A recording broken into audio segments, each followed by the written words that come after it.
and thank you for joining us for this review and listening session webinar for the second iteration of the White Paper on Performance Management for Community Action. This webinar will be presented by the ROMA Next Generation Center of Excellence team, which includes Tabitha Beck and Mark Schmeissing from the National Association for State Community Services Programs, Barbara Mooney from the National Peer-to-Peer Training Program, Mary Virtue from the National Alliance for Sustainable Communities, and myself, Jovita Tolbert, also from the National Alliance for Sustainable Communities. Before we begin, just a few housekeeping remarks. All participant microphones have been muted. As we move along in the presentation, we will take as many questions as time allows. Questions can be forwarded by using the chat feature, and you can also raise your hand to be unmuted. This PowerPoint presentation, of course, will be made available on the NASCAP website following the webinar. And for those who registered early, you also received a copy of this PowerPoint presentation along with an updated Appendix E section via email.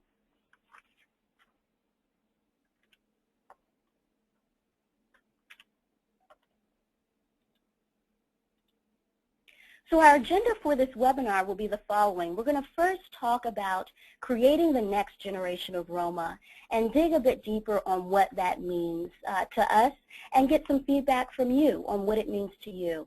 We're going to talk a bit about creating a programmatic theory of change.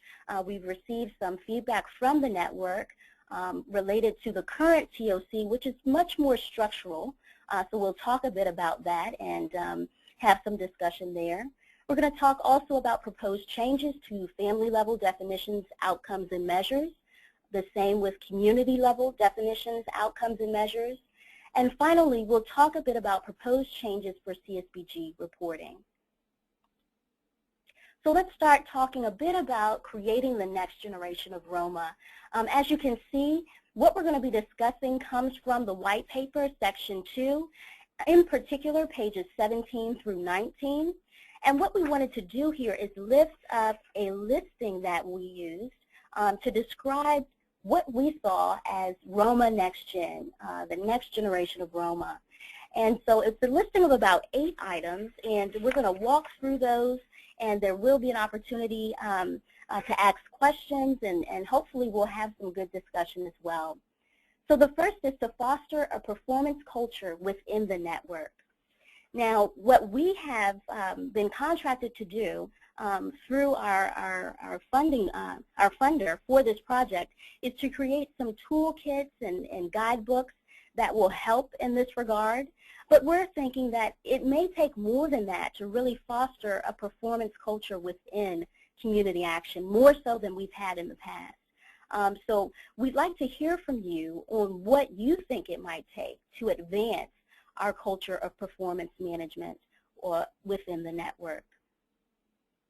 Secondly, in terms of implementing a theory of change process throughout the network, the draft TOC is really meant to describe the following: the outcomes that community action aims to achieve, the programs and services it provides, how its programs and services connect to outcomes, and the importance of the community assessment process. The team here does feel as though the current TOC speaks to each of these elements, but we have received feedback from the network that it might be helpful to dig a little deeper on the second piece in terms of really fleshing out the programs and services that community action provides and why.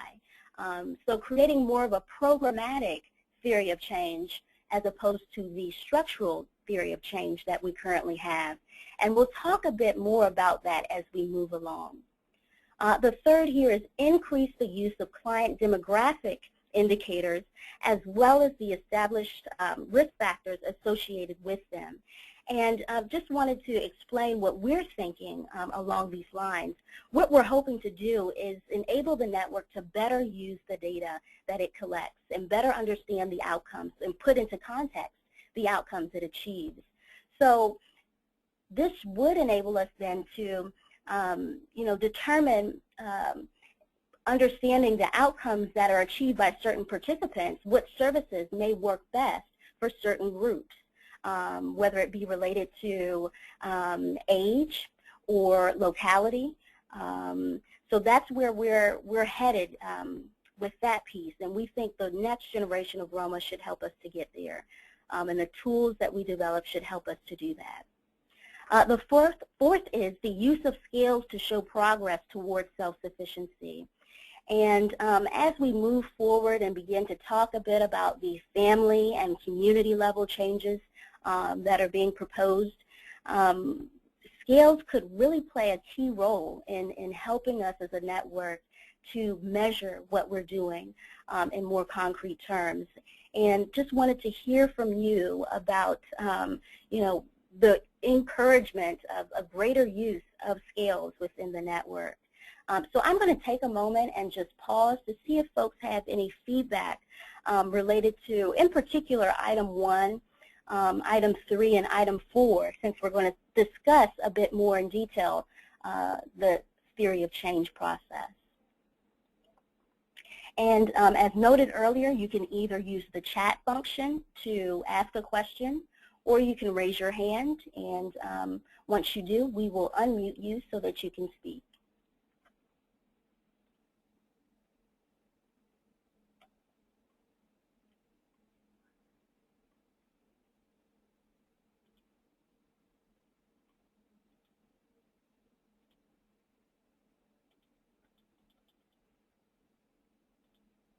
Okay.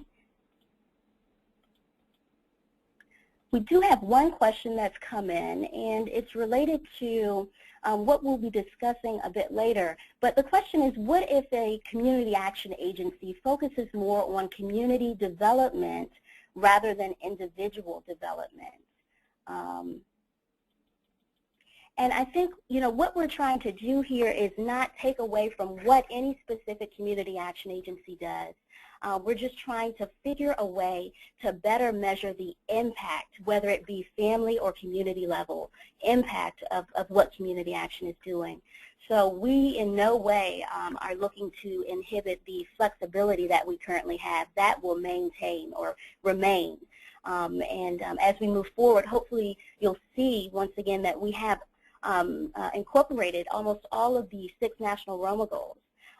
So there's some consistency there between what we've been doing and what we're hoping to do as we move forward. So the flexibility will not change with networks being able, community action agencies being able to determine what strategies work best for their communities. This is really more about once you decide what works best, whether it's a community level or family level strategy or intervention, how do we best measure the impact of what it is that you're doing? Any other questions or comments?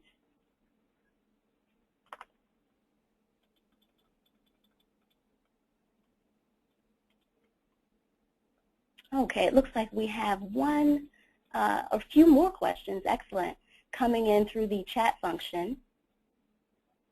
The next is a participant has noted there was a statistic in the white paper stating lots of agencies can link demographics to services and outcomes.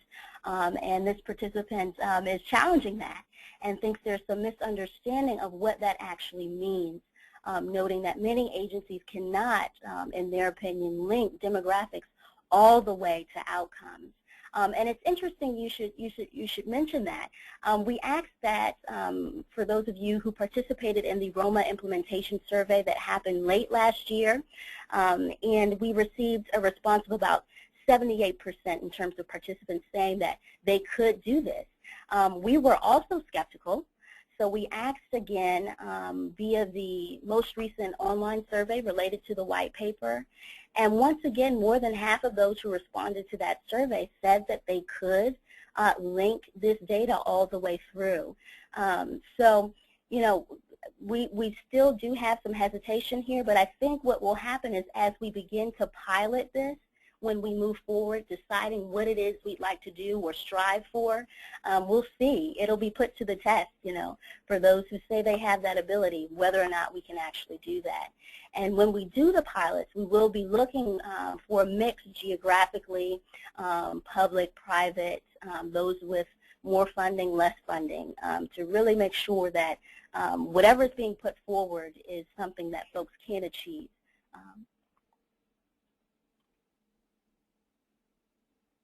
Okay, and so we will look at that further.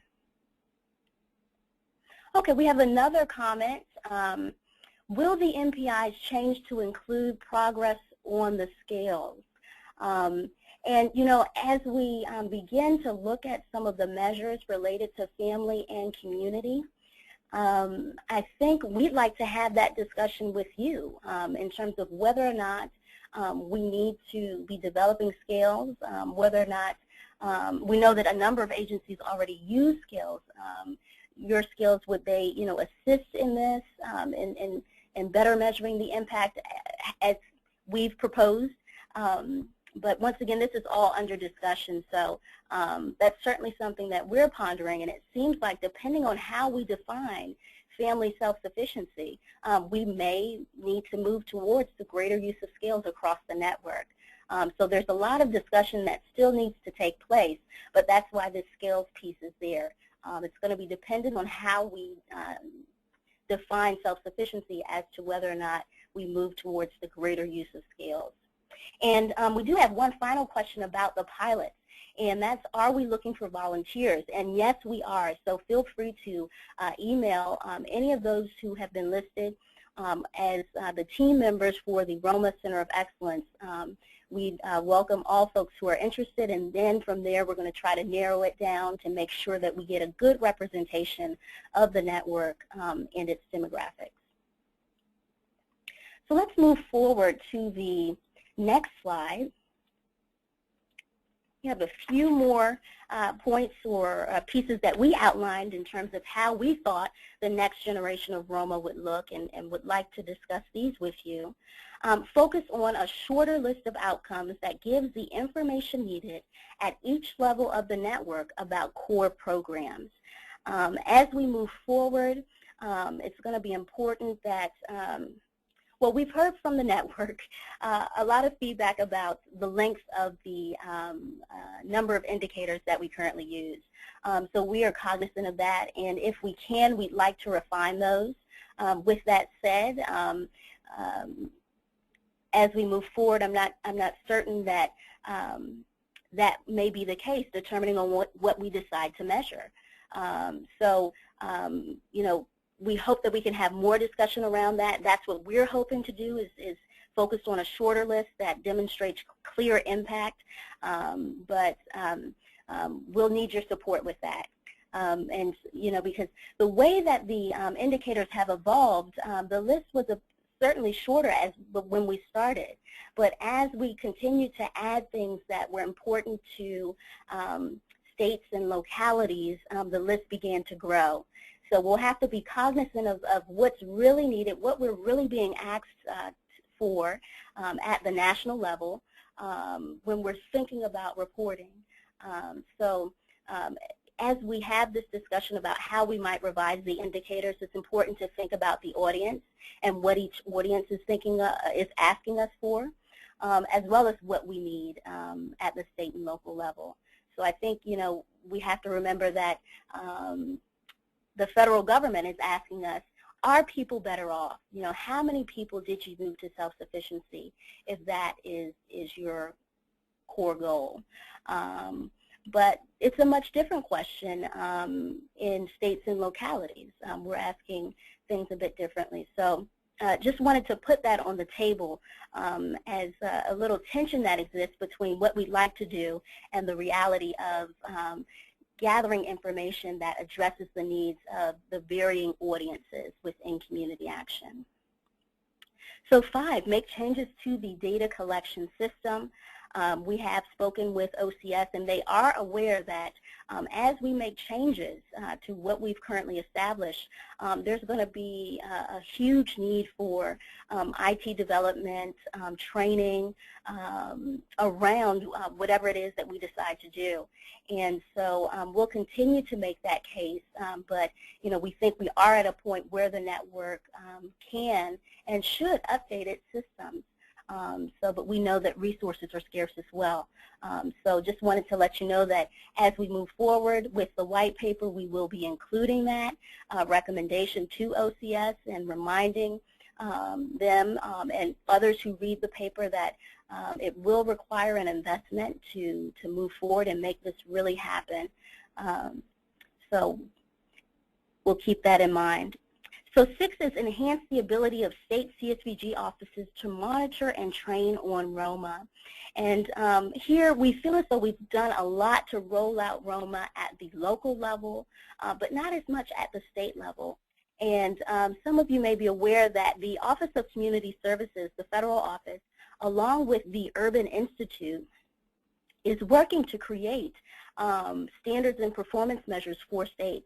And they're moving in this direction where they want states to hold agencies accountable or assist them in ensuring that they're using the full ROMA cycle. And to do that, they have to be trained on ROMA. And I know we have a number of states that actually have gone through the national certification for ROMA trainers.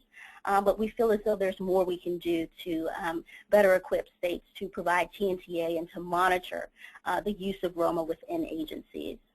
And then finally, aim for full implementation of a national standardized performance management system by all local agencies, state CSBG offices, and OCS. And here just want to emphasize the national performance management system. We do understand that a number of states and agencies have performance management systems that are different than ROMA. But for those who read the white paper, we did some analysis of what's currently out there in the field related to performance management. And all of it really can be connected to ROMA and falls nicely within the ROMA frame. And we've taken a first stab at organizing that and creating those connections and showing the overlap between current systems and the ROMA system. And what OCS has shared with us is that ROMA is not going away. So they do understand that states and localities have the flexibility to make their own systems, and that's fine. But in saying that and in doing that, there is a need to connect those to the ROMA system. So we've started to do that through the white paper, and we hope to continue to do that as we move forward. So I'll pause again to see if there are any questions related to these pieces of how we're seeing the next generation of ROMA, or what the next generation of ROMA will be. Okay, we have a question about data tracking and reporting, and specifically, when would agencies be expected to report on the new indicators? It says this group is hoping that this would begin at the beginning of a given fiscal year and not midstream given the CSBG fiscal year. Otherwise, there will be 2 sets of data for annual reporting, the old and the new sets, which could create quite a mess. We agree, and we think that, you know, as we move forward, and I'll ask Mark to certainly chime in on this, but we see this kind of happening on a rolling basis as agencies and states get their systems up to date to be able to report this information, that this will take place. There's, you know, we have to build in time as well for NASCAS to update the reporting forms based on whatever we decide. So we are cognizant of the varying fiscal years. There's a suggested timeline as to how this might occur in the timeline, the ROMA COE timeline that's located on the ROMA page of the NASCAS website. And I think we noted there that we wouldn't begin to really see results from any new data system implementation until several years out. So I'll pause to see if Mark or any of the my other teammates have anything to add to that. Yes, Jovita, I was just going to add that we are aware of this issue of transition, and we have also communicated that to the Office of Community Services, so they too are very aware of this issue of a transition to whatever changes are made in this system, and how there would need to be a full year of tracking before reporting could take place, and we've laid that out in our timeline, the proposed timeline that's posted on our website for how that might look in the earliest, absolute earliest that we could probably expect to see new reports and new results based off of any changes. But this is something that we are cognizant of, something that we would hope to avoid having the situation that was described as far as having a reporting year that had mixed reports of both the old and the new system. We would hope that this would be a process where everyone could transition as their fiscal year ended and as they move into a new reporting period. Thanks, Mark. We have another question that's come in, and that is in relation to number 7. What's the goal for full implementation of ROMA mentioned there? And I think one of the things that we're thinking about when we say full implementation of ROMA is the ROMA cycle. And we feel as though there's been a lot of attention paid to the first couple of pieces of that cycle in terms of assessment and planning and implementation, but not a lot of attention has been paid to the last piece before you start the cycle again, which is evaluation. And so what we're hoping to do through this ROMA Next Generation project is to really assist states and local agencies in thinking about that evaluation phase and how they can use their data and their outcomes in that phase to improve their service delivery. Let's see here. We also have a question about the inclusion or the use of RPICs, the Regional Performance Innovation Consortia, and state associations in plans for delivering ROMA training. This is certainly something that we've thought about here at NASCASP, and the ROMA COE team more generally has thought about this, and yes, there are plans to do that. You know, we have a limited staff and staff capacity here, so what we're hoping to do, I've mentioned that we'll be creating a number of guidebooks and tools, is to create pieces also that can be used by states, RPICs, state associations, and even local agencies to carry out standardized training that might assist us in moving this process forward. So certainly we'll be looking to the network for support in moving this out as we decide what direction we'd like to go in. We have another question related to the expansion of local training. How would that look, and what does that translate into for local agencies? I think this is something that we'd like to hear a bit more from the network on. What would be most beneficial to you? We have some ideas in terms of creating those types of standard toolkits and guidebooks that can be used as train the trainer and peer-to-peer guides. But if there's something that would be of great benefit to you, some type of a tool or a specific method of training, we'd love to hear that. We'd be interested in knowing what that is. I'll also mention that there is a Learning Communities grant or RFP that came out of OCS not too long ago. I think the time for submitting proposals related to that just recently closed. But what it talks about is the establishment of learning communities, whether they be statewide, regional, or national learning communities that help facilitate the exchange of information as we're, as a network, working to improve ourselves around the use of standards and around the use of or creating a performance management culture, or advancing our performance management culture. We have a few more questions that have come in. If the state Csbg offices are taking a larger role in ROMA, how does that change the way ROMA training and certification is currently done? As I mentioned before, we do currently have a handful of states that are certified ROMA trainers. So I'm not certain it would change the way ROMA training and certification is done. However, we hope it might increase the amount or number of certified ROMA trainers we have at the state level.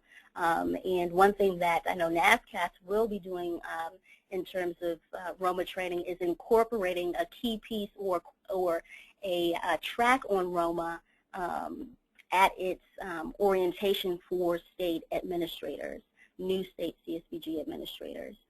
We'll probably be doing some other pieces as well, but in terms of general training and certification, I'm not certain that we'll see a huge change there.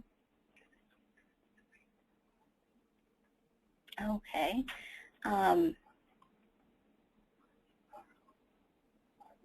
Okay, it looks like we have a few hands that are raised, so we're going to go there.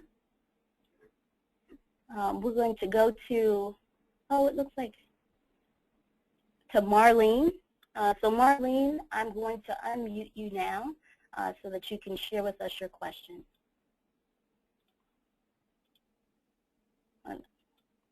Okay. Marlene, it's looking like you're not connected to audio. So if you could type in your question, we'd appreciate that, and we'll loop back with you. Let's see if there are any other hands raised. Okay. We do still have some questions coming in through the chat feature. Okay, great question here. Who is expected to pay for all this local training? Good question. I think that what will happen, I think, once again, going back to something that was included as a part of this Learning Communities grant, or was alluded to as a part of that piece, was the idea that there would be better coordination between TNTA providers, so whether that's states or consultants or the national partners, so that we could maybe prioritize training. And I would think that training in these coming years, training around the next generation of Roma and around standards will rise to the top in terms of training needs. So I would imagine that you know, training would continue on in the way it has, but might be prioritized by states and local agencies. And once again, we've, you know, we know that the funding is tight, and so, you know, this is something that we have raised in terms of a capacity issue or a need of the network, but with our federal funders. But, you know, once again, their funding is tight, and we have not heard anything about additional resources coming out related to training or IT capacity. Okay, we have an ultimate question here. The ultimate data tracking question. Has there been any discussion on creating a web-based portal for national standardized tracking that would include a back-end database to track indicators and scales? And maybe I'll ask Mark to please jump in on this. The Roma COE team hasn't really gotten to that point yet. We're still thinking about what might change. And as we move throughout the discussion of the family and community level changes, you'll note that in some sections not much changes. It's just framed differently. But I know at the national level there has been discussion of a national web-based database. So I'll turn it over to Mark to kind of speak a bit more about that. Thanks, Jovita. It's a great question, and it's a very complex issue. As Jovita noted in her previous response, that there hasn't been funding put out related to IT improvements, to any national database system, to updating and improving the technological capacity of the network at this time. But that discussion has been going on, and it's been going on since before the Roma Next Generation Center of Excellence was in creation, as far as how we can get everyone to move forward on the same page and bring the network up to speed and build and strengthen the capacity for reporting on this national scale through whether it be an online database or something similar to track these things. It's a very complex issue, especially as we get to thinking about the variety of income sources and variety of different funding streams that are flowing into agencies. At the national level, NASCASP is responsible for the reporting on the Community Services Block Grant. So a lot of the discussions that we've had have been focused on improving that piece of it. I think there are bigger questions about tracking outcomes at the local level in a more national database, but there's a number of issues with that, as you might know, and funding is a challenge to come by. So yes, there are discussions that are ongoing with this. I don't have magical answers for this ultimate question, but these are things that we are considering, and these are things that we are putting forth as we discuss with the Office of Community Services what the needs are moving forward, what are some potential ways to address those needs, and how we can really bring this network and bring this whole process into the 21st century and prepare us for the future.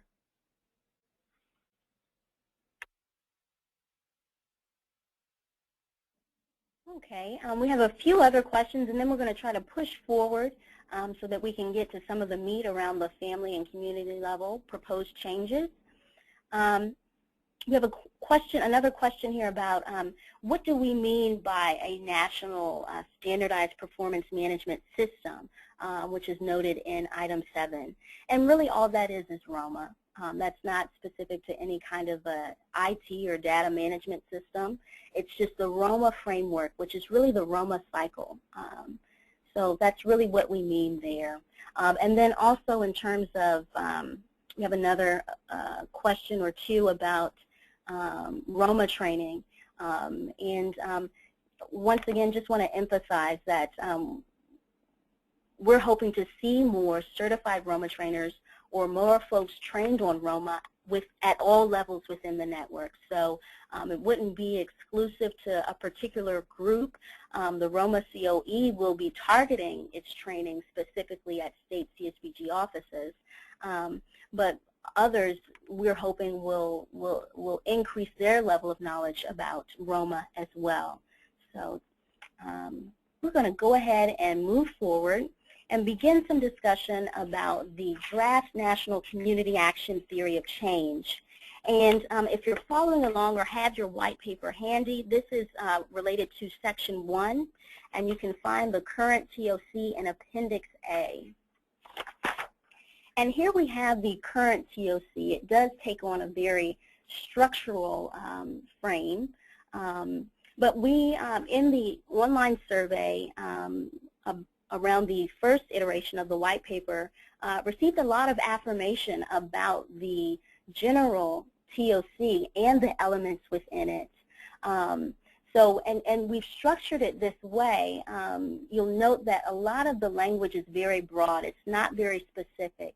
But that's because it's meant to represent the national network and not what any one state or agency is doing within the network. So we have pieces on service integration or service, implementation under performance management and measurement. If you look there and go down to that first green box, you'll see implementing high quality services.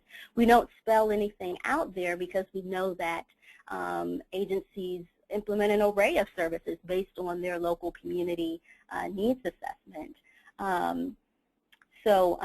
Once again, this is really meant to lay out or portray the network's unique operating structure and also articulate the assumptions that our network is built on and the long-term goals that we hope to achieve.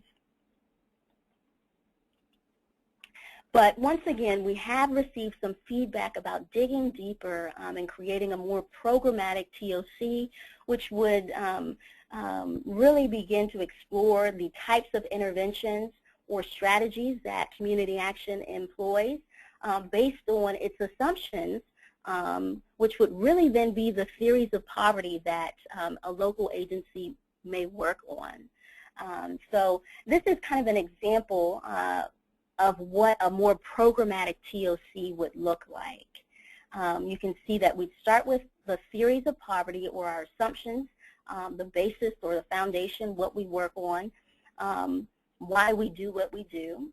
And then we move forward to the interventions, which are also the service strategies. Then the preconditions for reaching our long-term goals, so intermediate goals. And then, of course, our long-term goals would remain the same.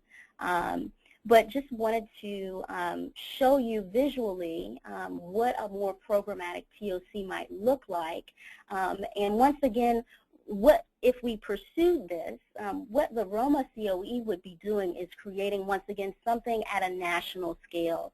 So for service strategies, you might see something there that still will be a bit more general because, as we know, a listing of everything that the nearly 1,000 community action agencies do could get quite long. But one thing we could do is create a listing related maybe to the current Csbg service categories, maybe adding a piece on advocacy. And we could start to link those to theories of poverty, whether it's, for example, if an agency is operating on a theory of poverty around institutionalized racism, one thing they might do is advocate for policy changes. And so you would follow that through in terms of a service strategy. And then intermediate goals associated with that and how that then relates to long-term goals. And what this would also help local agencies to do if we moved in this direction is to start to establish evidence for what they're doing or why they're taking the path that they're taking. By linking it to a theory of poverty, you're usually linking it to some affirmed research, accredited research around theories of poverty, and you could follow that through using the theory of change. So at this point, we'd just like to have a bit of discussion about if you think there's some specific theories of poverty that community action works on, what might those be? And then we're, also would like to have a bit of discussion about the tension that exists between creating a more programmatic theory of change while also doing it on a national scale. So once again, if you have questions, please do type them into the chat feature. But if you raise your hand, we will identify you and we can unmute you, and you can ask your question verbally as well.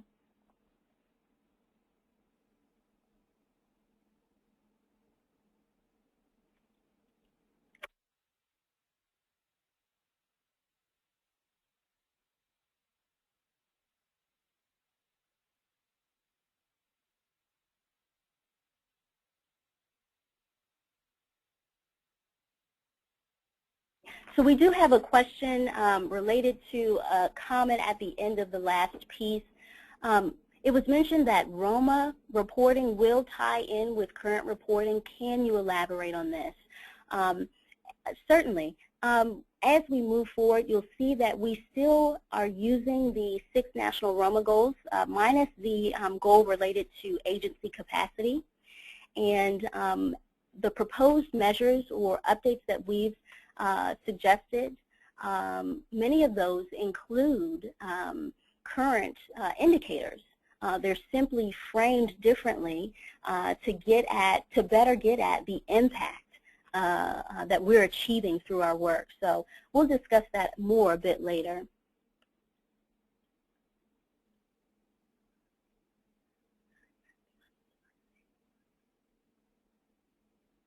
Okay, we do have a question related to the pursuit of a more programmatic TOC. One thing that seems to be missing from the actual reporting process and from this programmatic TOC is identifying the need, or initial or ongoing, for which we are triggering the intervention, and working towards the precondition. Well said, and I think that would be something that should be added, and I think it's something that would make this programmatic, if we pursued this direction, a programmatic TOC, not something that perhaps very community action oriented. And that's another piece that is important. If we pursue this direction, we really want to ensure that what we do speaks to the uniqueness of community action. We wouldn't want it to be something that any agency off the street could just pick up and say, oh, well, I do this, so, then I can be a community action agency. So point taken. There's a question about theories on poverty. Have we collected any?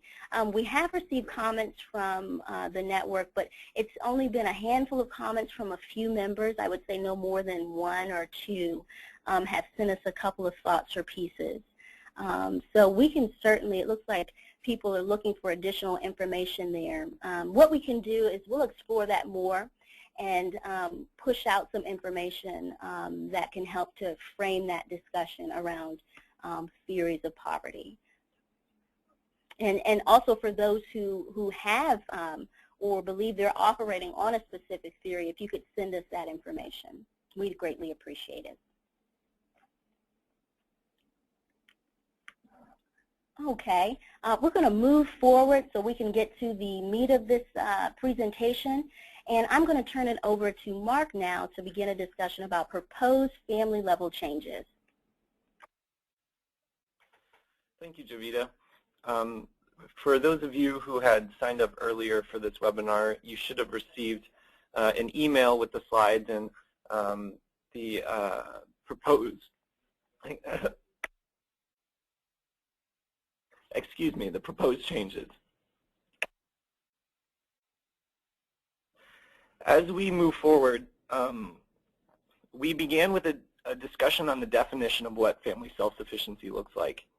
We began with a couple of options for what we might be looking for when we say family self-sufficiency and how we can standardize that definition across the network. We put that out in the first white paper and revised, and we put that in the second draft of the white paper as well. We also did a survey on that. And the feedback that we received was mixed, did not lead us in a certain direction or drive us to where to move forward on that.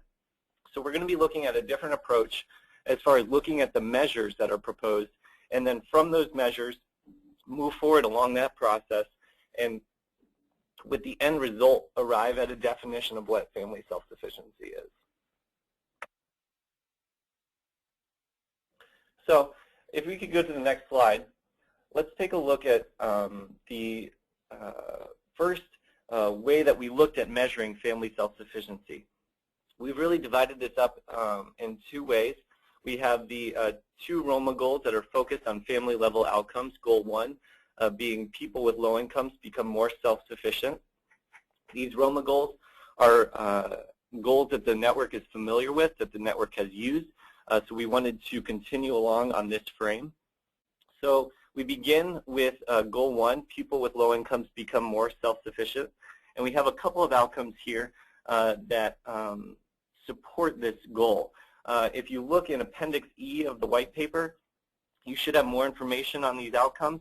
We've just put some of the highlights on the slides in front of you, but I'm just going to quickly run through these. Some of these may be review for you if you've been a part of our other listening sessions and if you've read through the white paper. But hopefully this will provide a frame for a discussion we can have about these proposed measures, about challenges and opportunities with these, and ways that we can move this forward. So outcome 1 is people with low incomes increase family income as they move out of poverty. Looking at family income as a measure of family self-sufficiency here, and looking at the number of families who move from below 125% of the federal poverty guideline to above 125%. We need to take a look at this as far as actually moving family incomes above, and all of what that would entail as far as measurement, thinking about how you would be tracking families over time to be able to measure that they're moving from below the federal poverty guideline to above 125% here. We've put in the appendix a potential way to frame this in a table for reporting purposes, but you're going to need to be thinking about your capacity as an agency and things you would need to do to be able to measure the movement by families. Maybe you can't do this with all of your clients. Maybe you can only do this with a certain group of families currently, and thinking how you can expand this to a larger group of families that are participating in programs in your agency to be able to measure this movement out of poverty through increasing their income. The second outcome we have is people with low incomes decrease reliance on cash assistance or public benefits. We were taking a look at what the data we currently collect in the Csbg report, data that you are familiar with or that agencies have been collecting for a while. One of those pieces of data is income sources. So taking a look at the number of families who are moving from employment only to or employment and other from any other income source category is one way to look at individuals who are decreasing their reliance on other forms of assistance and increasing their reliance on employment and moving off of public benefits that they may be receiving. Also looking at the number of families who report a decrease in reliance on cash assistance or public benefits, just looking at the numbers, the raw numbers of individuals who are moving off of those cash assistance or public benefits that they may be receiving. If we could go to the next slide. Outcome 3 is a broader outcome looking at people with low incomes achieving improved conditions in one of the following domains. This takes a look at what our current MPIs are, a blend of 1.1, 1.2, 1.3, and 6.3. Those additional supports that show people moving towards self-sufficiency.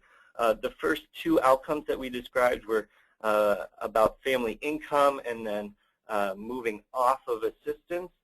This is looking at all of those other elements of what is involved in the definition of self-sufficiency.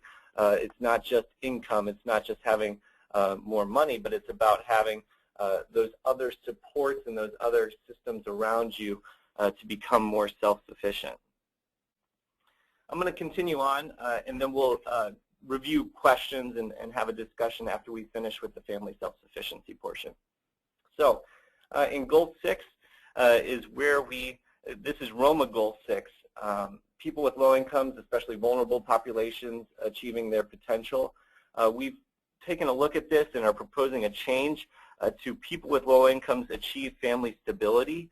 This is the dividing the groups of participants that we have that come to our agency who, between the ones who are able to move towards family self-sufficiency and those others who need basic stability and basic supports before they can even be in this other group of moving towards self-sufficiency. So that's a change that we are proposing to make to ROMA Goal 6 there. When we look at the outcomes underneath this goal, we have, once again, 3. People with low incomes secure cash assistance or public benefits to stabilize their family. So in the first group of individuals in measuring their movement towards self-sufficiency, we talked about their decreasing their reliance on assistance and public benefits. This would be a group where we'd be talking about bringing them into that supportive environment, into that supportive system, bringing them into an ability to secure cash assistance, to secure those public benefits that they need, moving them out of a category of no income to a category of where they're able to receive benefits that they are probably eligible for. And moving on to the next outcome, we have people with low income secure temporary assistance, emergency assistance, or disaster relief assistance. This is the number of families who receive assistance that we are currently reporting in the National Performance Indicators. This would be a service count of those individuals who are coming to our agency for those temporary one-time services that they need for stability. And then the last outcome, we have an extended list of those supports that are needed as far as enrolling children in before and after school programs, obtaining child care, and thinking about those vulnerable populations and what are the mix of services that those individuals are receiving.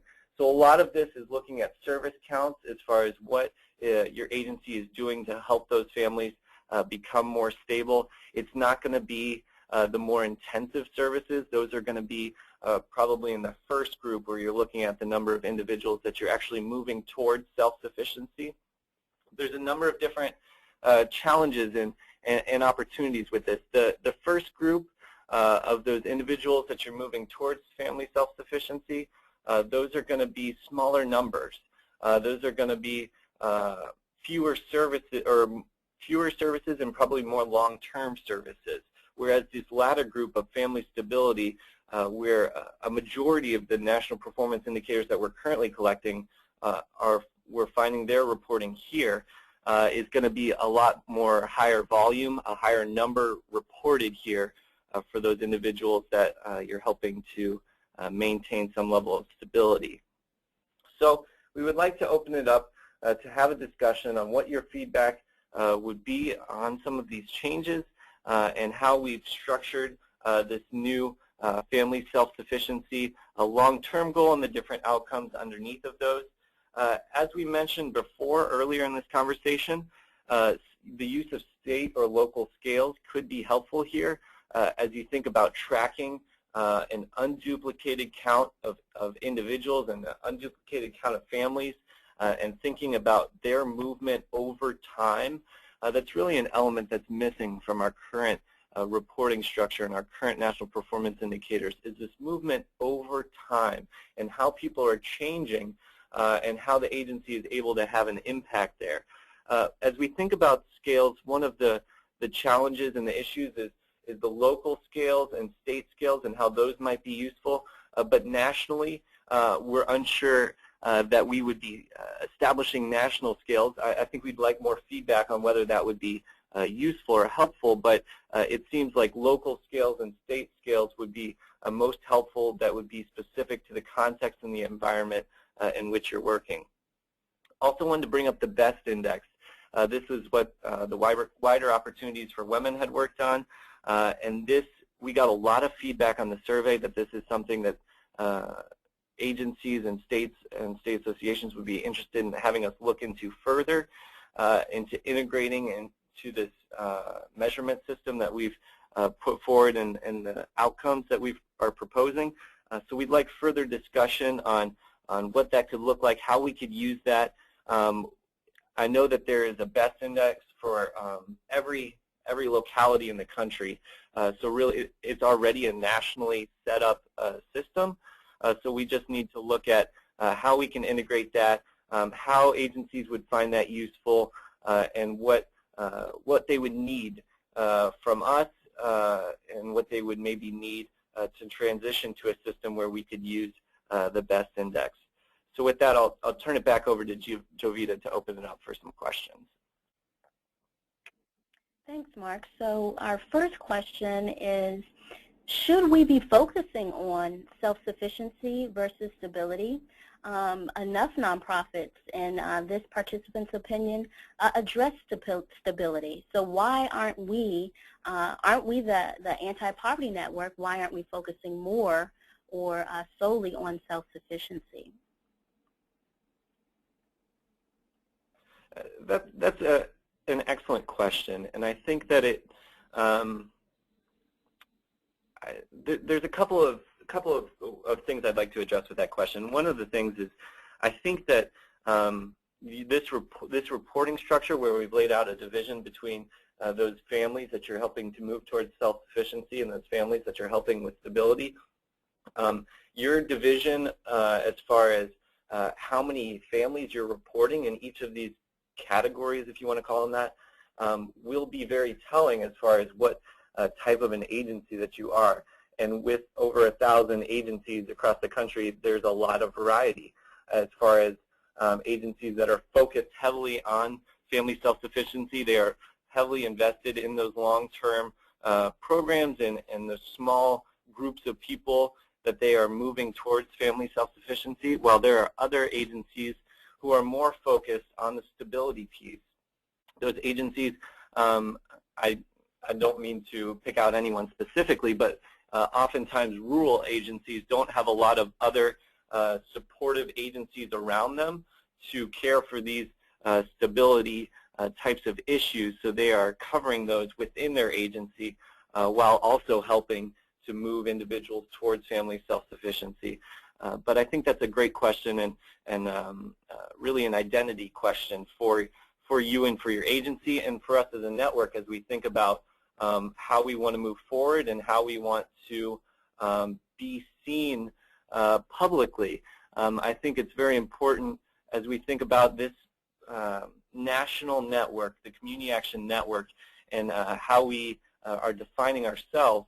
And is it just moving families towards family self-sufficiency? Are we just moving these small numbers of people towards these long-term goals, or is there also this element there of the Community Action Network being a go-to place for those temporary needs, for those stability services when for those people who have very, very low incomes and need a whole lot more support to have the opportunity to move towards family self-sufficiency. But I think that's a great question. The next question is, if we use local or state scales instead of national scales, how do we prove our total impact across the country?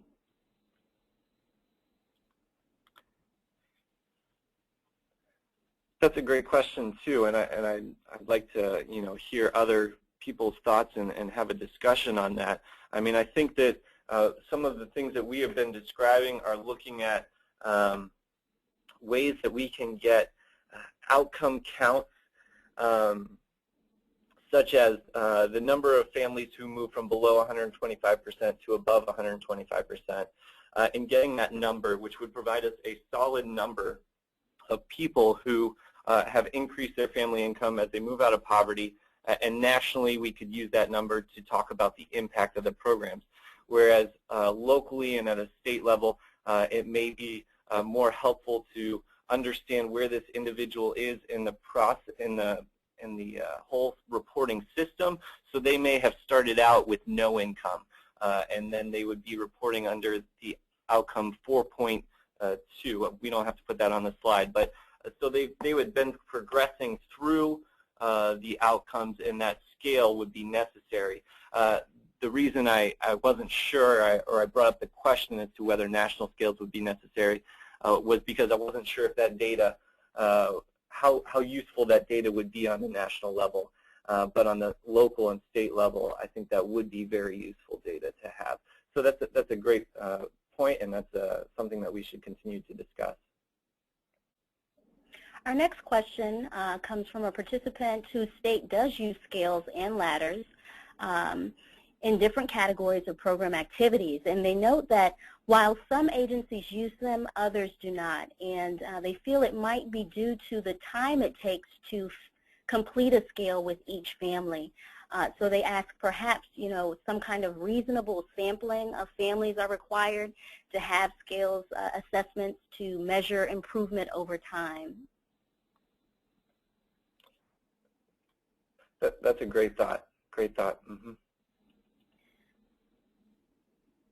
Next question is, how should or would agencies be encouraged to use goals that track the client's movement towards self-sufficiency over time versus the standard counts or service counts of 6.2 as services provided?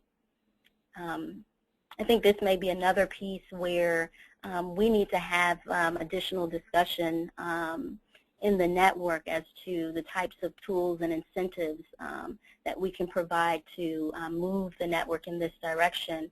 But I'll also note that once again, this is a question that has come up several times from this administration, and there's just generally a greater impact, or excuse me, greater interest in performance management, measurement, and outcomes.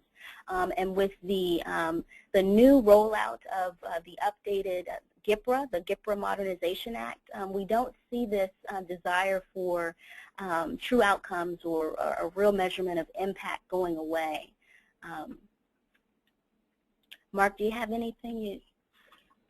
I was just going to say that I think, as evidenced by the very first question that came in, I think there's a deep and there is a strength to the outcomes that speak towards moving people to become more self-sufficient in that first group, and that is communicated by some of the language that's being used. It's also, these are longer-term types of programs and services. They don't happen really quickly. So I think a lot of that is going to show that these first groups of outcomes are going to be the more impactful outcomes. I mean, the service counts, the reason that it is a service count is just due to the high volume. There are agencies who have hundreds of thousands of food boxes that they may be giving out, and they just can't track all of those people over time and their incomes over time on the same level that you can with some of the other programs or services that you may be providing.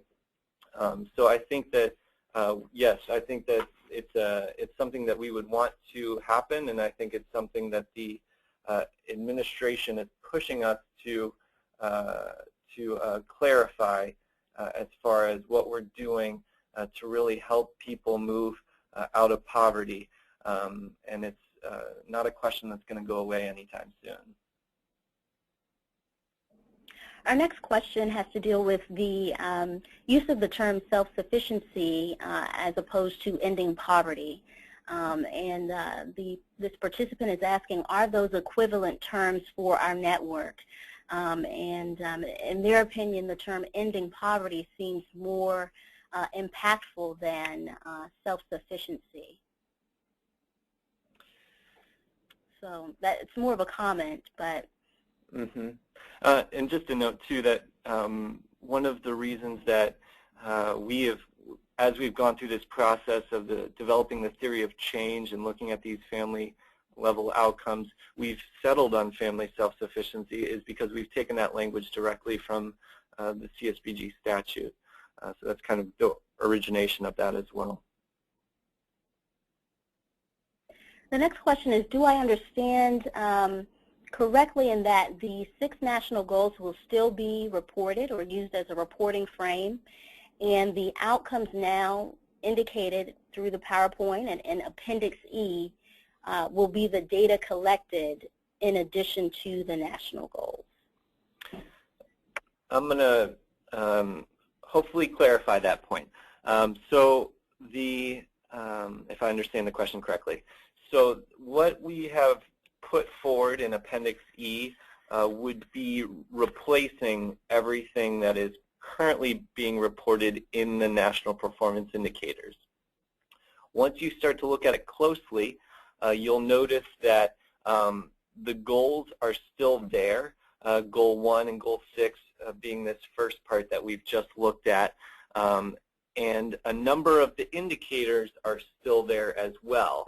There's been a restructuring, they've been moved around, and they've been, some of them have changed. There's some new additions, there's some that have been taken out, but really this has been proposed to replace what is currently being reported under the National Performance Indicators, not in addition to everything that is currently being reported.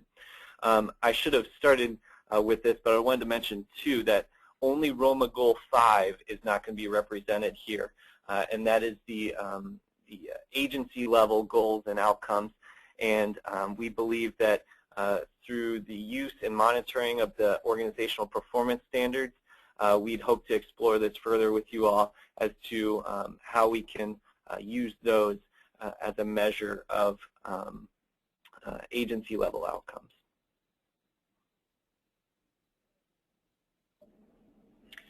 And I just also add that none of this is final. We're continuing to seek input, and this was developed trying to build on the input that we've gathered through listening sessions, through the online survey, through webinar polling. And what we're trying to do is respond to that in some way that it makes it easier for you to react to. So this is still under consideration. We're looking for additional input from the network, and these are in no way, shape, or form final. Yes, thank you for that, Jovita. I also wanted to note that we've received significant positive feedback on the outcomes that I laid out in this first part on family self-sufficiency. That doesn't mean that these are final in any way, but I just wanted to let you all know that through our initial analysis of the feedback that we've received on the survey and on the webinars and some of the other listening sessions that we've gone through, we've received significant positive feedback that this is a direction that a number of agencies have expressed comfort with moving forward on. I know that there are a number of challenges and a number of issues still to be discussed and still to look at this, but we have received a lot of positive feedback on these. The next question deals with the issue of data duplication as a result of the multiple databases or systems that funders require states and local agencies to use. And so the real question there is, what is NASCAS's position on fostering a discussion amongst major federal agencies with regard to ROMA and how data is reported? And they note this could be a prelude of some sort to an eventual national web portal that could mitigate data duplication. I agree. I mean, I think we would be open to a larger discussion with some of our federal partners about how we could simplify some of those structures and how we could really improve the capacity to do this kind of reporting. And I think this does provide a good opportunity for us to do that. I think where we're at right now is kind of looking at what types of data the network needs, what types of data the network has, and how we can achieve this reporting with within our current abilities. But moving forward, I think NASCAS would be supportive of those discussions with other federal partners and other federal agencies beyond OCS, beyond HHS, and looking at how we could simplify this process. And I know that that's a local level issue, it's a state level issue, and then you know, nationally there isn't a lot of those discussions going on like they should be going on. So I think that I can confidently say that NASCAS would be supportive of those talks moving forward. I've not heard a lot of evidence that OCS is prepared to do that at this point in time, but we would be open to bringing that up with them and discussing it with them. We do have some discussion coming in about a question that was posed earlier in terms of the use of the term ending poverty versus family self-sufficiency. And we have a number of folks just noting that, you know, poverty is something that's out of our control. There are a number of factors that affect or can cause a family to be in poverty. So self-sufficiency seems something that's more manageable. And just have a number of folks responding that they think or affirming that self-sufficiency is really what the network is about. We also have a question, does the ROMA Next Generation Center of Excellence, or will the center help the network address the fundamental causes of poverty? And I think that, you know, one way that we're going to be working to do that is as we encourage full implementation of the ROMA cycle and help agencies and states to focus or hone in on that evaluation phase, we're going to be encouraging folks to do what works and to let go of those things that don't work. And I think that's also been a concern of the administration, is just wanting us to prove that we're doing what works to move people forward, to move them towards and to help them achieve self-sufficiency. And so by providing tools and training, by also helping states and agencies to implement the full ROMA cycle, particularly that evaluation phase, I think that will ensure or could help us to hone in on what works to create self-sufficiency and to promulgate that throughout the network. And in that way, I think we would be helping the network to address the core causes of poverty. Okay. We have another question about the definition of poverty, and they ask, should we have agreed on a definition of poverty or a sense of identity before deciding what we measure? How do we know what to measure if we don't have an identity and proposed purpose, that's purposed, and focused?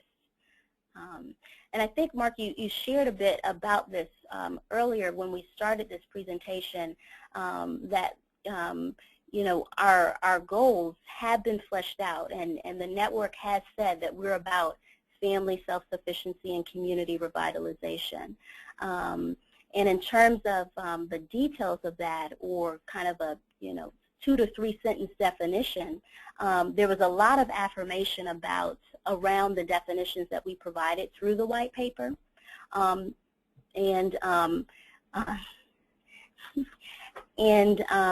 So what we're trying to do is to work through the measures to kind of refine the definition, to kind of hone in on what people really think we're doing and we're about.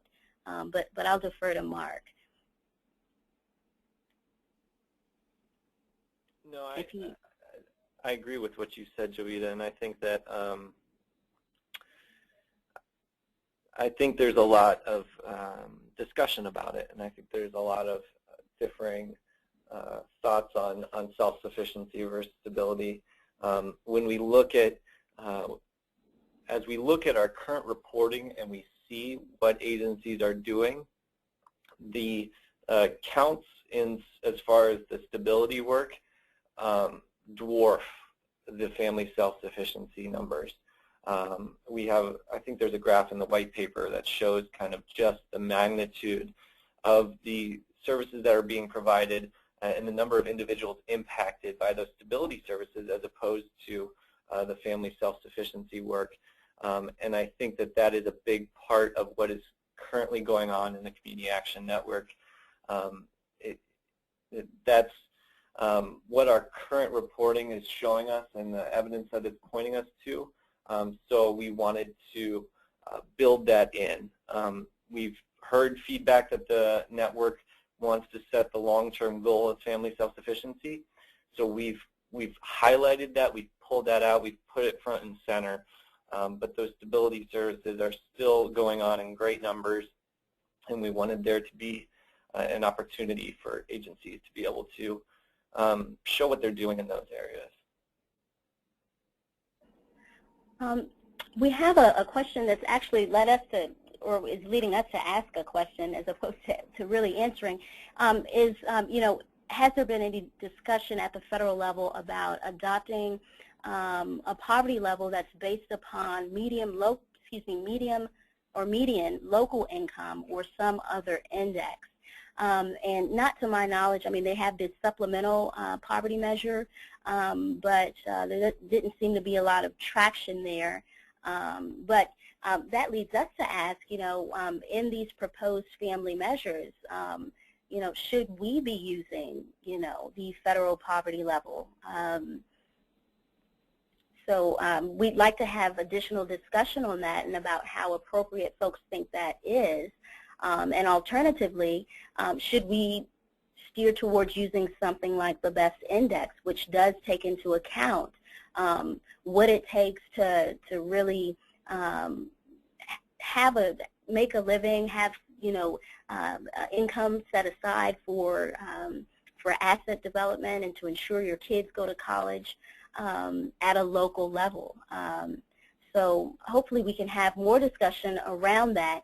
And we do have some, I'll go ahead and share, we sent out a notice to ask for volunteers for committees to think through these questions in greater detail related to family self-sufficiency and whether or not we should be using the federal poverty level, and taking a closer look at what we've proposed as a possible frame here. And if you're interested in serving on any of those committees to look at the family piece, the community piece, or as we move forward, measuring the functional use of CSBG dollars specifically, please do let us know. You can email me, Jovita Tolbert. My email address is on the NASCAS website. And let me know which committee you'd like to serve on, or if you'd like to serve on all of those committees. They will begin to meet in August. And I will note that if you serve on on more than one committee, there will be a significant time investment that will be required should you decide to do that. And we have some additional discussion happening around the term self-sufficiency and around family stability. And I'll just, emphasize on that point that what we've tried to do, hearing that discussion from the field, is create a continuum from stability to self-sufficiency. And we think that that's reflected in the draft National Community Action Theory of Change, as well as in these proposed updates or changes to the measures. Okay, and excellent. We're getting some input as well about whether or not the federal poverty level should be used. So this is very helpful in terms of feedback to direct us as we move forward. Jovita, I see there's a question about why we chose 125% of the federal poverty line for that outcome one. I think it's a valid question as to whether that is the appropriate level that we want to set for the network.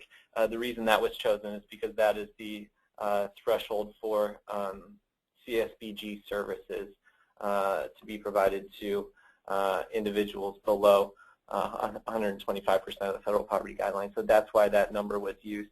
So those families who move from below 125 to above 125 would be no longer eligible for CSBG services. Thanks, Mark. And I'd also note that as we think about this this question, it's helpful to understand that community action, the majority of those that we serve, start off with us or come to us at about 50% of the federal poverty level. So if they were to reach 125, that would be a significant jump, but certainly more discussion is needed.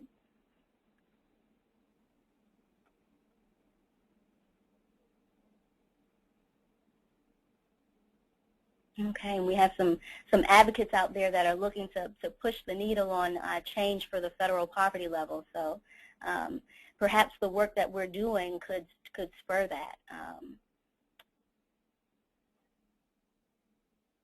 So Mark, and all of those comments that I'm seeing popping up about the federal poverty guideline, I'd encourage those individuals to also take a look at the BEST index, because that has been another tool that's been proposed to us, and we've received a lot of suggestions to take a look at that as a way to measure family self-sufficiency. So we'd also be interested in your feedback on that as a useful tool. So in the interest of time, I think we'll go ahead and move forward. But thank you once again for your comments and questions. And for those who have not yet volunteered but are interested in serving on a committee to look at these pieces in more detail, please do email us.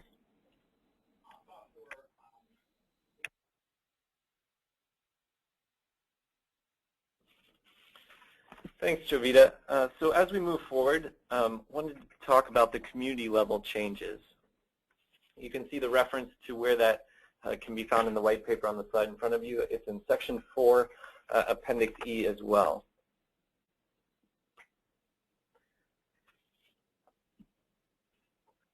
On the next slide, you can see what we've put together is the combined definition for revitalized communities. We solicited feedback on the definition for revitalized communities as well. This one was a little more straightforward, but we still believe this needs more discussion to be fleshed out and shaped to reflect what our network is hoping to achieve as a long-term goal. But what we've currently drafted is a definition that combines the elements of the two previous definitions that we had before, is that revitalized communities enable everyone to meet their own basic needs, They provide opportunities for all individuals to be engaged and to achieve their personal goals. They are healthy, safe, and resilient in times of change. And revitalized communities foster a sense of shared purpose and generate a sense of meaningful engagement. And as we think about this definition and the appropriateness of it, we also want to think about the measures that I'm going to go through on the following slides, and whether we're able to measure that we are able to achieve these changes and achieve these revitalized communities that this describes. So as the first family level outcomes focused on ROMA Goals 1 and ROMA Goal 6, these community level outcomes and community level changes focusing on Goal 2 and Goal 4. Goal 2 being the conditions in which low-income people or people with low incomes live or improve, and then partnerships. This partnerships piece we really believe is interwoven throughout these different outcomes. It's not pulled out specifically, but it's really interwoven into the different pieces there, and I hope you'll see that, and we would be interested in your feedback on how that could work as well. So starting with outcome 7, we have communities are supportive of family self-sufficiency for people with low incomes. Looking at the decrease in the opportunity score and evidence of collective impact. That opportunity score is a reference to the work that the Opportunity Nation has done. We received a lot of positive feedback that we should look into integrating that into our measurements and look into exploring opportunities there using that tool further. So some concrete ways to measure how we're moving the needle at the community level. This is a very difficult thing to do, to have these community level measures, and I know that we've looked at a variety of other places that are attempting to do this, and this is very challenging work, so I just want to reiterate that this is in process, and we're thinking about this, and we'd like to hear your feedback on the appropriateness of these measures that we're describing here. There's the issue of attribution when we talk about community level change, and what I mean by that is attributing that community level change to the work of your agency. How can you say that my agency was integral to this process, and therefore we can attribute the community level change to the work of the agency? One way to do that is through looking at collective impact and looking at a shared measurement system for groups.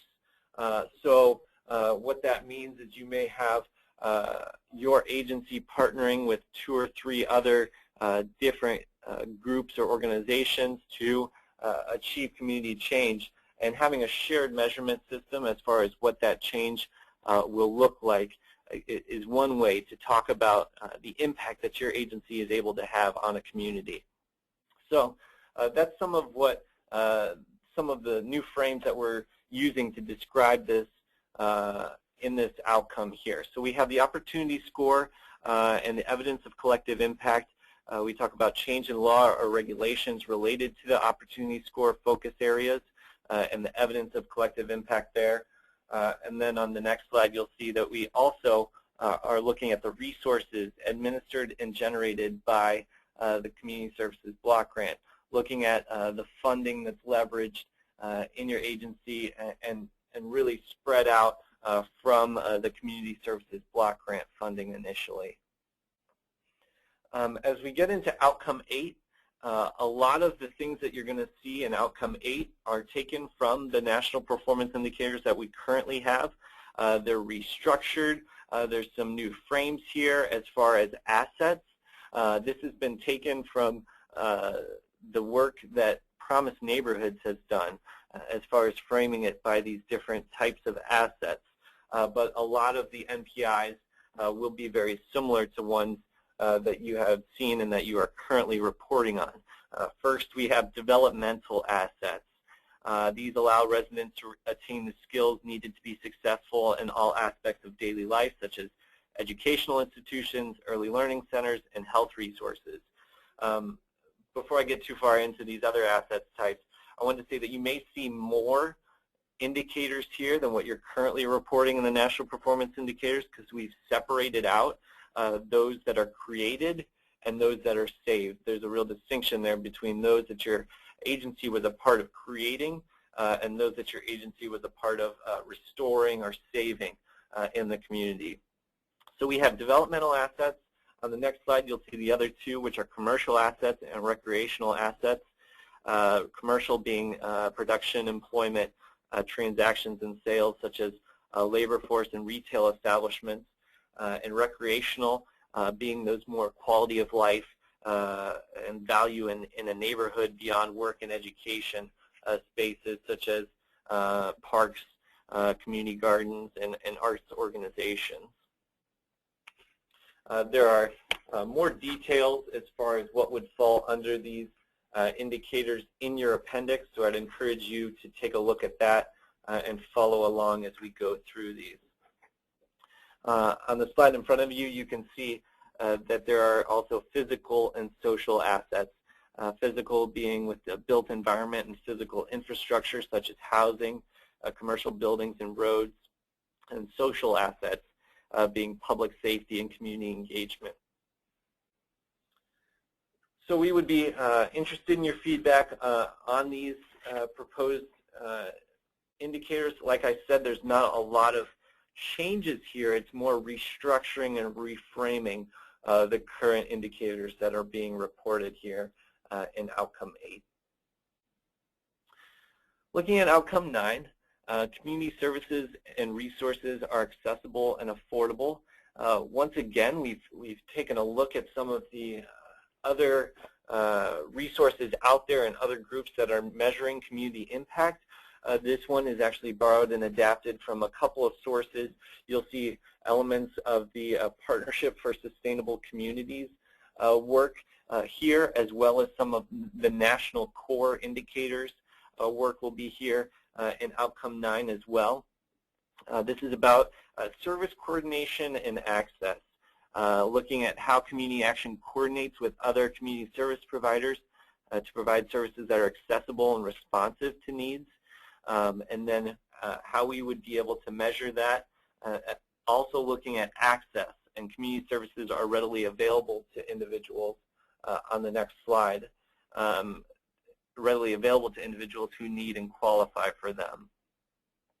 So this would be looking at the number of participants reporting access to those community services that they have available to them. So there's the idea here of making sure that the services are accessible and affordable. And this is really going to be important when you think about rural communities and measuring the impact that they have, that they're able to ensure that people don't have to drive really far or go extremely far for some of these basic services. The impact that they're able to have on their community by simply being there in their community and being accessible and available can hopefully be captured through some of these indicators here. So those were a lot related to Goal 2 as far as the conditions in which low-income people live are improved, as well as looking at the partnerships piece. This next section is looking at ROMA Goal 3. People with low incomes own a stake in their community. With the outcomes, there just being one outcome here as far as people with low incomes are connected to community networks to improve their social capital. Looking at that real core of the Csbg Act as far as maximum feasible participation by people with low incomes in the work of the agency, in restoring their communities and revitalizing their communities, getting them involved as far as volunteer hours and participating in the organizations, acquiring businesses, purchasing their own home, and engaged in non-governance activities. A lot of this is also currently being collected in the National Performance Indicators. There is a reframing that's going on here. And then also we've added in this piece about number of low-income people engaged in non-governance community activities or groups created or supported by community action to add that unique element as well. On the next slide, you'll see also community connections. Families use integrated community services and participate in everyday community activities, looking at those who are supported in utilizing natural supports in their communities, seeing how those participants are connected to the supports in their communities. That's a key piece that's missing in our current reporting, but I think is a really important piece of what's going on in the network at the community level. So as we think about where we go from here and how we break these down, we want your feedback on these as far as their appropriateness, as far as how you would be able to measure some of these pieces. A lot of these you're currently being asked to report on, so if you have feedback on those as well, whether they're not appropriate or they're too difficultly worded or phrased, or you can just have any feedback on these. Like we've said before, this is a work in process, and we want to know how you are having an impact in your communities, and then how we can measure that impact that you're able to have. We've proposed a couple of ways to look at measuring the way that you're moving that needle for your community in these outcomes. So Jovita, I think I'll turn it back over to you if you want to read through some of the questions that we were receiving. Sure. So we do have, just wanted to note, we did receive a comment from Tom Tenorio, Chair of the Partnerships Board, and we had a discussion, or a lot of discussion around the need for increased IT capacity as we move forward, just generally, and especially if we are working to update how we report and prove our impact. And he's noted that the partnership is seeking foundation funding to assist local agencies and states in updating their IT systems and capacity. And NASCAS would certainly be pleased to work with the partnership on that effort. So stay tuned around that piece. We also have a comment on the proposed definition for community revitalization, and that is to consider the term meaningful belonging versus meaningful engagement. And it's noted that, or actually we do have a question around 9.2, and they're wondering if 9.2a contradicts prior indicators about less reliance on public benefits, as some of those might be community services or public benefits. And let's see if maybe we can go back to that slide. One moment. Okay, so that's 9.2a.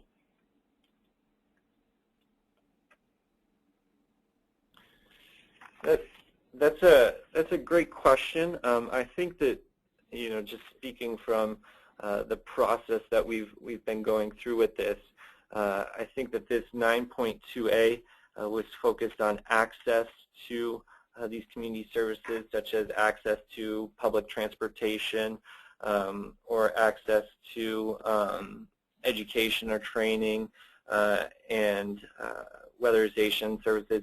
A lot of these services that the agency is able to assist with, whereas in contrast to the earlier piece that I believe was focused more on a measurement of income and how much of the income is coming from the family's employment and the family,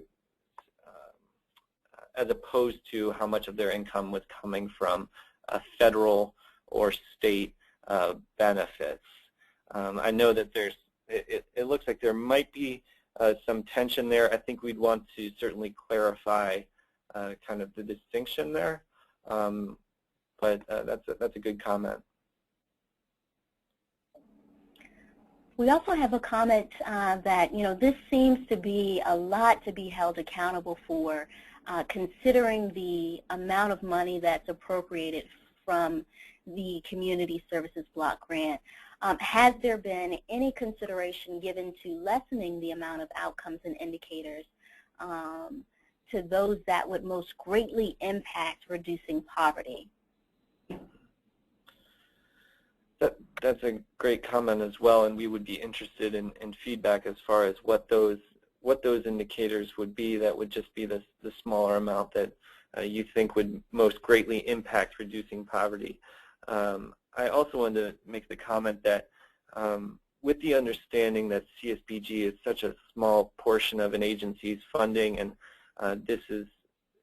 community level work in general is just expensive, and it's big. It requires a lot of different pieces. I think that we've tried to take a look at that in this as far as working with partners, leveraging the idea of collective impact, and not that the agency is solely responsible for some of these indicators, but that the agency had a part in some of these indicators, and you can attribute the outcomes back to the agency.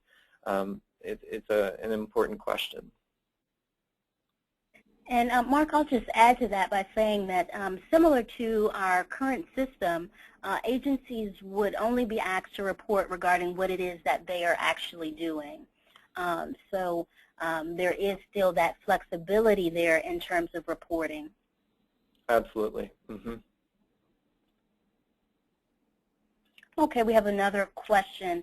One way to categorize our efforts is to help people first survive and survive poverty, and irrespective of the use of governmental supports, and then to help people get up and out of poverty to a place of non-dependency.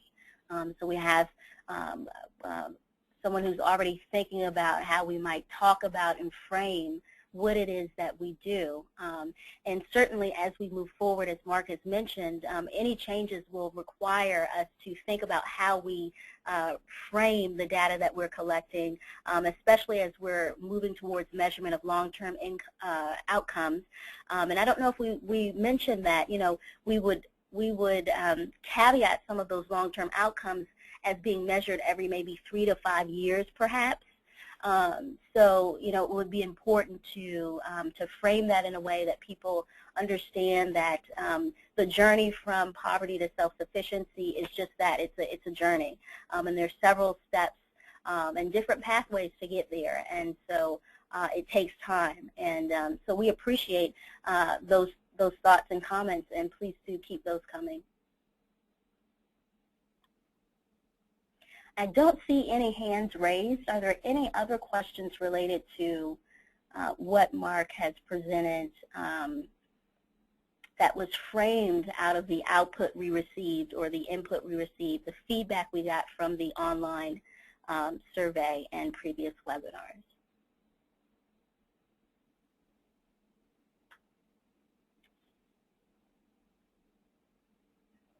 Okay. We do have one here. And the question is, once again, noting that CSBG funding represents only a fraction of the total funding that most agencies receive.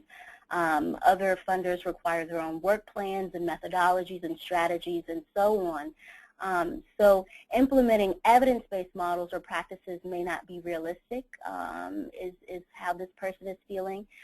Can you comment on if the ROMA Next Generation efforts envision evidence-based models or practices for non-CSBG funded programs? And to that, and Mark, please feel free to jump in. To that, I would say that what we're looking at is the impact of community action as a whole. So, you know, there's a saying in the network that while CSBG may be only 5% of your funding, it's 100% of your identity as a community action agency. And so what we're trying to do is get closer at the, or closer to expressing the impact of community action as a model. And so then it wouldn't require a change to anything that you're currently doing, or the need to do something specific for CSBG. It would just be about examining what you're doing and understanding how well it's working, and then sharing that information out so that we can all ensure that we're working on the most recent, most accurate data in terms of what works to move people towards self-sufficiency. So that may come from your nutrition program, it may come from your employment program, it could come from a number of programs that are funded not just by CSBG but others. But it wouldn't require you then to change the structure of those pieces. It would just encourage the promulgation of knowledge around what works. You know, was it the structure? Was it the leadership in those instances? And how can we all be moving and advancing just national knowledge about what works for those that we serve? So hopefully that provides a bit of clarity. I just wanted to add one thing to that too, Javita. I think I'm glad someone brought that up about evidence-based practices, and I think that there's two pieces to it. The first one being that you could just start a brand new program based off of some evidence-based practice, which is possible. It's hard to find the ones that are the most appropriate for maybe your environment, but that's possible. The other way to do it is to look at building evidence and developing evidence for those programs that you're running that you know work.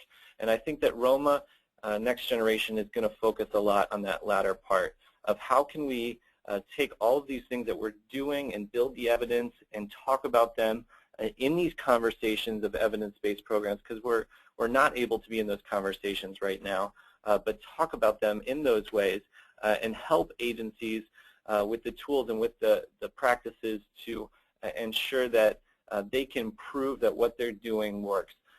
Jovito mentioned talking about knowing what works and what doesn't work, and it's also the ability to prove that. And that's where I think ROMA Next Generation wants to be supportive and wants to help agencies and states understand how we can show the evidence and really build that base for our programs that we're running.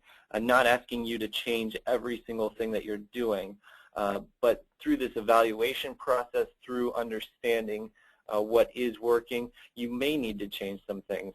I'm not able to speak to that now, but just understanding what this process would look like and how to build that evidence. Thanks, Mark. It looks like that was the last question, so I think we can push forward into our next section. Okay, great. This last section, I just want to briefly go through some of the proposed changes for reporting on CSBG funding. This was kind of the, I guess you could call it the fourth element of the white paper, is looking at CSBG funding and the different options that we presented for how this might be changed. If you could go to the next slide, there's two options that really jumped out based off the feedback that we've received as far as how to move forward on reporting CSBG funding and reporting activities. And as we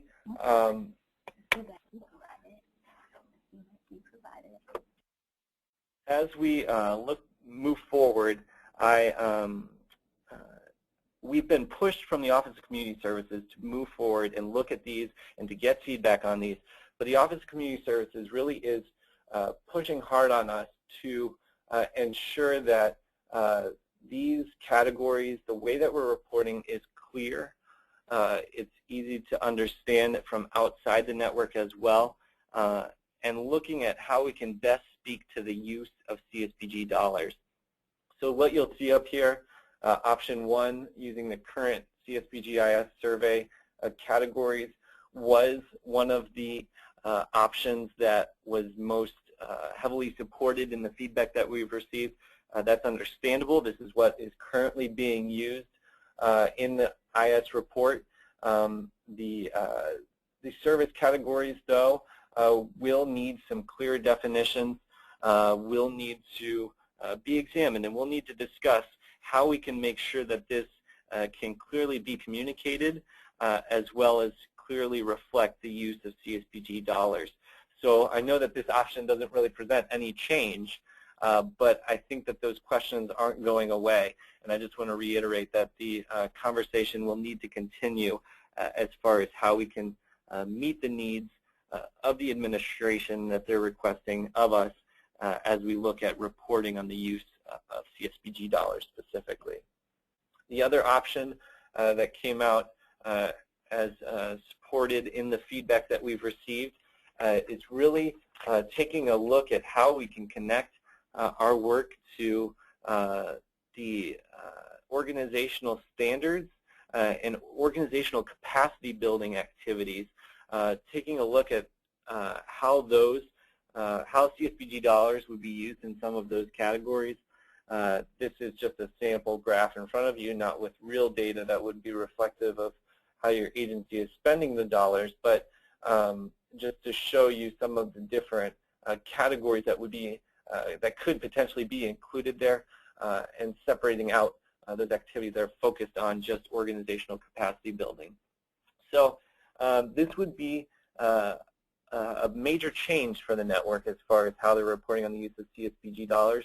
As we move forward, I think we want to get more feedback from you on the feasibility of this change, on how you would be reporting things under these different organizational capacity categories, maybe some challenges and opportunities that you have for this model of using these categories for measuring the impact or measuring the use of CSBG funding. So with that, I'm going to turn it back over to Jovita just to see if there's any questions on these two options or additional feedback. There's not been any changes to these since the last time that you probably saw them in the previous webinars or in the survey, but just wanted to open it up for further discussion on these options. We have one participant, Mark, who says they would like to measure the capacity of their agency to collect this information in a voluntary manner in the upcoming IS survey data collection period. Is that possible? Will an almost final draft document be available for use? That's an excellent question. I am going to delay the timeline question just a second, but I wanted to note that we will be doing pilots, and as Jovita mentioned earlier, we're interested in states and agencies who want to assist us with that process, and these measuring of CSBG dollars is going to be a part of that. So we want to know agencies' capacity to measure these different pieces, and it's a very important piece of the pilots. So I'd encourage you to be a part of that. In addition, yes, we'll get into the timeline in a minute, but yes, a more final version should be available next spring, and you will be able to take a look at that and test that. I believe I'm not sure, I didn't get a chance to look at the question, but I think they were asking if it would be available early next year for looking at their reporting. We have a comment that option 3 may be very difficult to report on for agencies that have an approved indirect cost rate because many of the organizational categories are actually or often included in that indirect rate. We also have a question around breaking out the categories. It's asked, could you give an example of self-sufficiency expenses or how that might break out?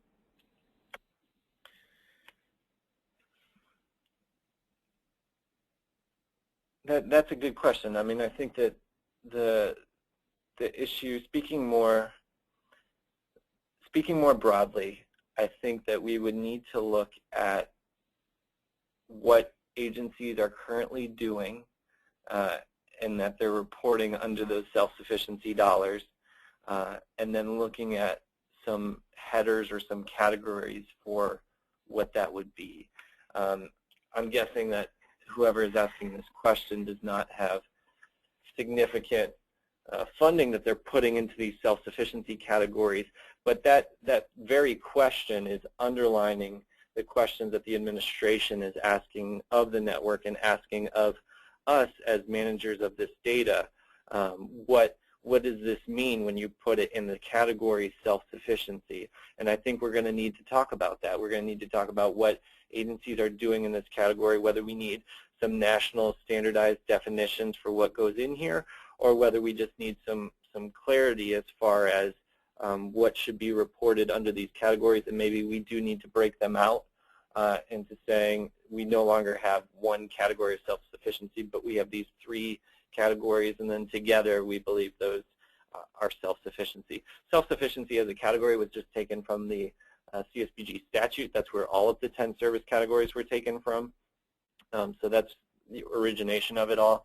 That's a great question and requires further discussion and further understanding. We have another question around reporting. How do you, or how do we differentiate between money spent on jobs or education, etc., leading to self-sufficiency?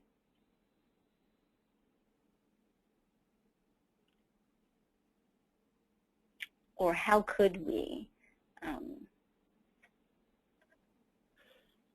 That's an important question, and I think that you, the way it's currently set up, you have to make a choice. You can't put funding in multiple categories, so you have to look at what are those services that you're providing, and what's the category that best fits.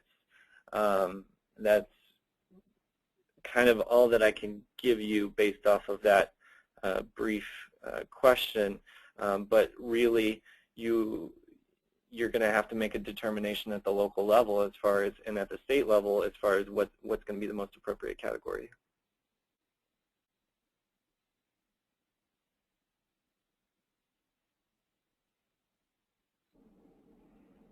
And it looks like those may be all of the questions we have thus far. Are there any other questions or comments related to these choices or the others that were provided via the white paper?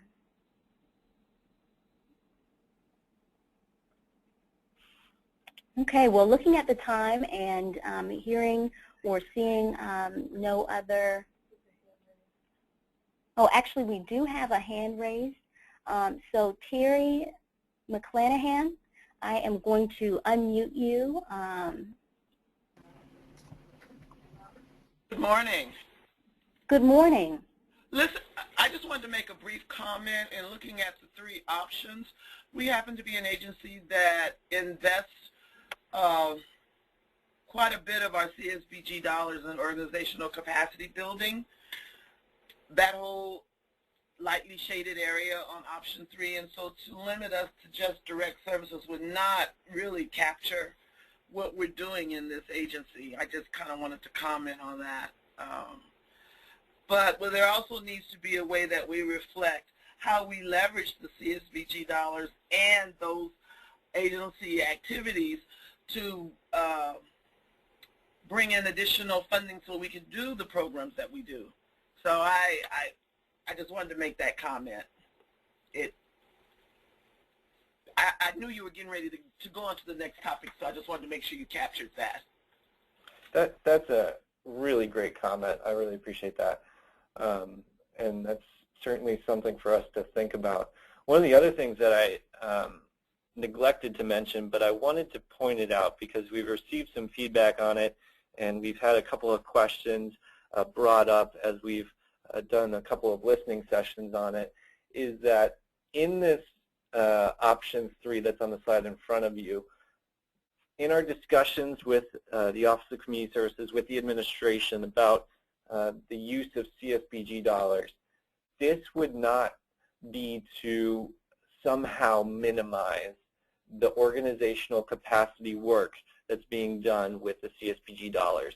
And we would not want to do that in any way. In fact, we would just want to clarify how those CSBG dollars are being used. I know that there was some question as to whether if we actually started to separate it out into direct services and organizational capacity building, would they then want us to either shrink that part or potentially eliminate that use of dollars. But in actuality, it could help to justify the use of the dollars and the need for dollars in those capacity building areas that we have. The next two questions we have, Mark, deal with another option that we provided in the white paper, and that was an option that allowed us to measure use of CSBG funds using the ROMA cycle, but more specifically, it looks like folks are asking, could we even use, or proposing that maybe we use the ROMA goals rather than the more broad categories related to the ROMA cycle. Yes, that has been discussed, and I think that it's a good discussion to have to talk about, especially as we think about tying the funding to the outcomes and where we would eventually want to be able to measure some of that. That would be a very useful way to lay things out. One of the questions that came in was about tracking the different categories in the current reporting structure. And I just wanted to note that currently states are able to clarify these categories and structure them in a way that ensures consistency as far as what gets reported for self-sufficiency, what gets reported for emergency services, and that nationally we just have the 10 service categories. But even now, there are states who may have additional subcategories to help agencies categorize these different elements.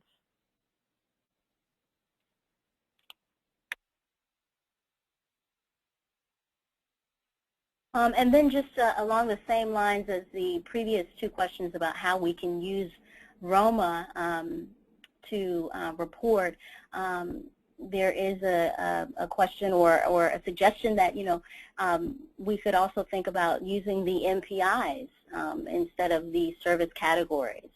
I hope that those folks who are providing these suggestions have signed up for the committee, if you're able to, that will be looking at this more closely.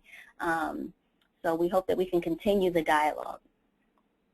So Mark, I'm going to go ahead and move forward to our closeout piece just in light of the time. And just want to remind folks that as we're working here at the ROMA COE, you can follow along with what's coming out and what's being done by visiting our website, the NASCAS website. You'll want to click on CSBG and then ROMA, and you'll see a timeline that really lays out the work ahead in terms of the pilots and any changes to reporting and when forms might be released. All of that is indicated on that timeline. Once again, just emphasizing, if you're interested in participating in the committees, even if you can't make all of the calls, making some of them and providing input, valuable input is needed. We'd like to hear more from you. So please do let us know if you're interested in any of the three committees. The first is family level changes.